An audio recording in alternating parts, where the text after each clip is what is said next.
there is a misconception that awakening makes the person good. On the contrary, I would say that awakening takes away the person's need to be nice or good. Our whole struggle in life is because of this division, this duality that we have created between good and bad. So we keep clinging either to our idea of good or our idea of bad. And we think of doing good karmas or bad karmas. The awakening brings this realization that the biological organism is simply executing instructions that are being given to it by the source. In other words, the biological organism is a programmed entity that is serving God's will. Or if you don't like the word God, you can say the universe's plan. This biological organism gets peace only when it executes the instructions. That means creativity is inherent to this organism. And by nature, the organism is very, very peaceful. The problem is when we start seeking goodness and start avoiding what we call as evil or bad doings, that is when we encounter problem. That is when we find ourselves trapped. So awakening releases that bondage with that thought, that idea, that belief that I am the doer. Awakening is simply a crack into the structure of the personality. So what precedes awakening is that the biological organism remains more or less same in terms of habits and reactivity, but there is no judgment towards oneself or others for one's reactions. Now, reactions may still happen, but the mind does not delve in deep into thinking that this is good, this is bad. So what one experiences is natural peace, harmony.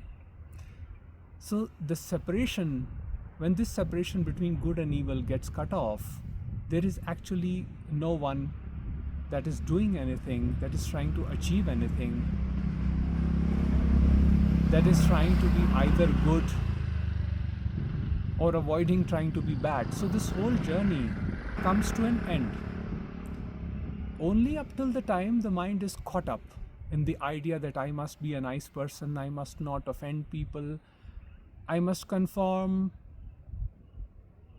Only till that point the suffering happens. Now, of course, it doesn't mean that we become a rebel. After awakening, the biological organism is not concerned with becoming a rebel, because that's the polaric opposite of what it was avoiding from in the first place. So it sees attraction and aversion as two faces of the same coin. So the need to become good in the eyes of others begins to go away, and one becomes their authentic expression. One lives authentically without worrying if my message will offend anyone, hurt anyone.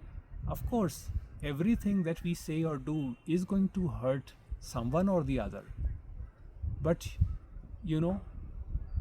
when this understanding happens, we follow our path with full conviction, with the belief that whatever the universe is putting us through at this point is for reasons that the limited human intellect cannot figure out. Even trying to figure out that will be painful.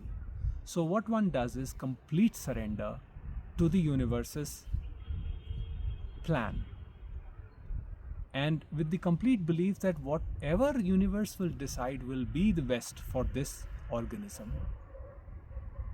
But when we think that no, I know best, I know better than God, it is then that we find ourselves in pain, in disharmony. So the biological organism after awakening enjoys the spontaneity of nature. I'm sitting right now in the beautiful hills of a mountain region in India called Kasauli, and just enjoying this beautiful harmony with nature.